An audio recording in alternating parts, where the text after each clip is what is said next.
श्री अखिलेश यादव जी।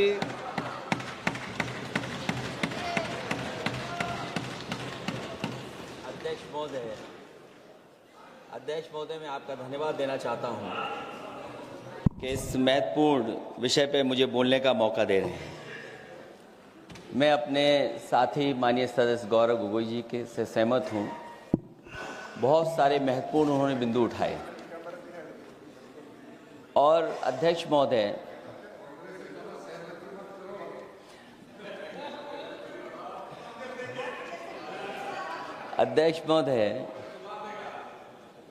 मुझसे ज़्यादा मेरे रिश्ते शायद हमारे विपक्ष के लोग ज़्यादा जान रहे हैं और जितना विपक्ष के लोग नज़र रखेंगे मैं समझता हूँ उतना रिश्ते और मजबूत हो जाएंगे।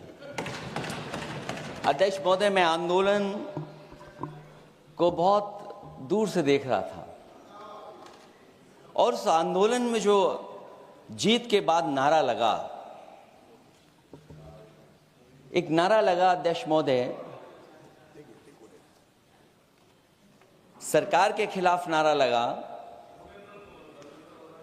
कि सरकार को ये अहंकार था कि सरकार झुकती नहीं है, लेकिन उन्हीं नई पीढ़ी के लोगों ने ये वो नारा दिया कि झुकाने वाला चाहिए, सरकार भी झुकती है और सरकारों को झुकाना भी नौजवानों को आता है। सरकार झुकी और स्वीकार किया उन्होंने।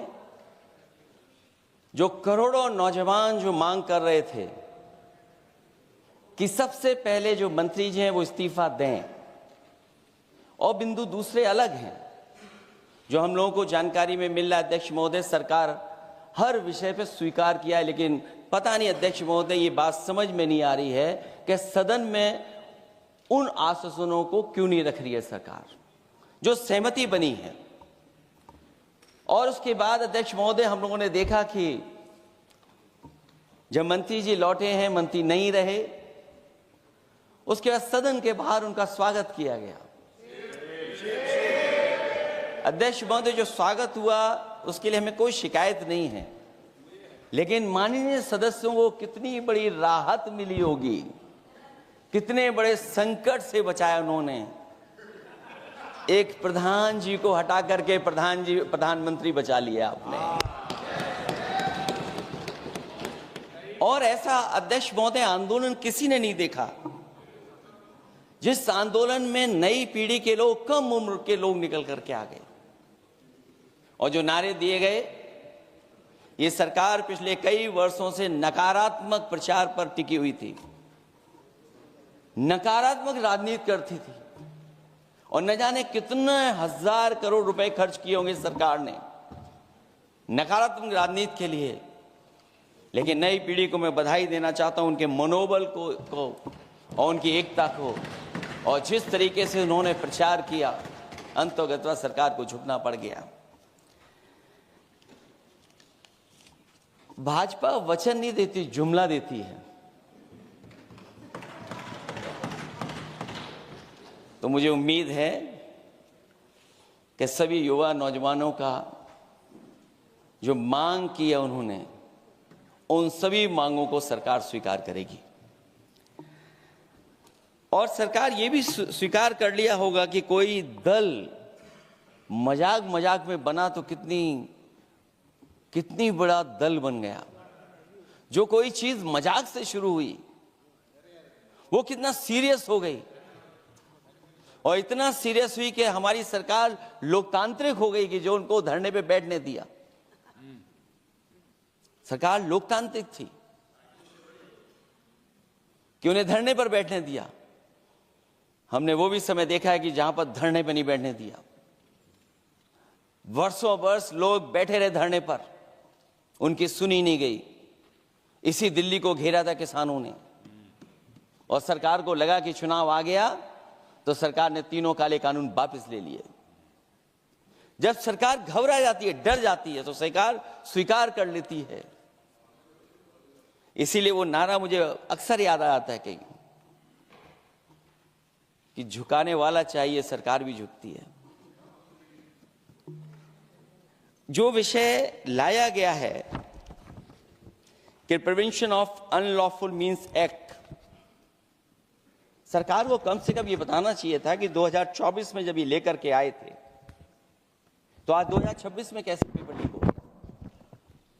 और केवल गिनती के 1-2 पेपर लीक नहीं हुए हैं, ये ऐसा आंदोलन रहा जिसमें मां बाप और नई पीढ़ी के लोग सब जुड़ गए। अगर हम ये माने कि 20 लाख बच्चों ने परीक्षा लिखी थी और उनके घर परिवार के सदस्यों को हम उसमें जोड़ दें, दादा दादी, माँ बाप और परिवार का कोई सदस्य, तो 5 लोग प्रभावित थे। और 5 गुणा 20, 1 करोड़ लोग नाराज हुए सरकार से। और अक्सर हम पॉलिटिकल लोग हैं, हम लोग जानते हैं जब कभी आंदोलन करते हैं तो कितनी तैयारी करानी पड़ती है, गाड़ियों का इंतजाम, खाने का इंतजाम और इंतजाम। लेकिन ये पहला आंदोलन देखा कि जिसमें माँ बाप भी जुड़ गए और कहा कि जाओ बच्चों आंदोलन करो, हम आपके साथ हैं। ये पहला आंदोलन ऐसा देखने को मिला है। और केवल दिल्ली में नहीं हुआ ये, केवल दिल्ली में नहीं हुआ ये। अगर ये बात गलत है, अगर ये बात अध्यक्ष महोदय गलत लग रही है तो देश के होम मिनिस्टर साहब को ले आइए, वो सब एक्सप्लेन कर देंगे।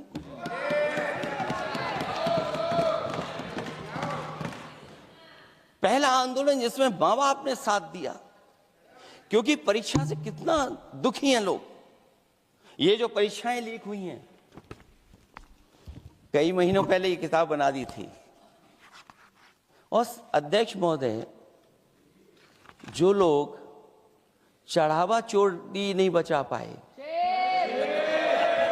वो पेपर लीक कैसे बचा पाएंगे? जो भगवान के दरबार से दान गायब हो गया, दान चला गया, वो लोग पेपर लीक बचाएंगे?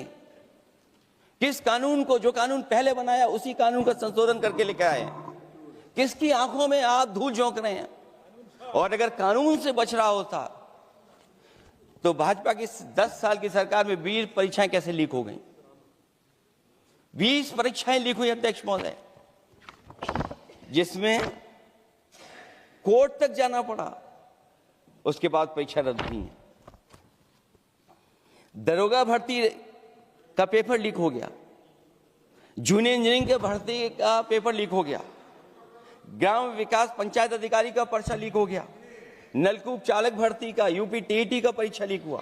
और एक बार नहीं हुआ, 3 बार पेपर लीक हुआ यूपी टेट का।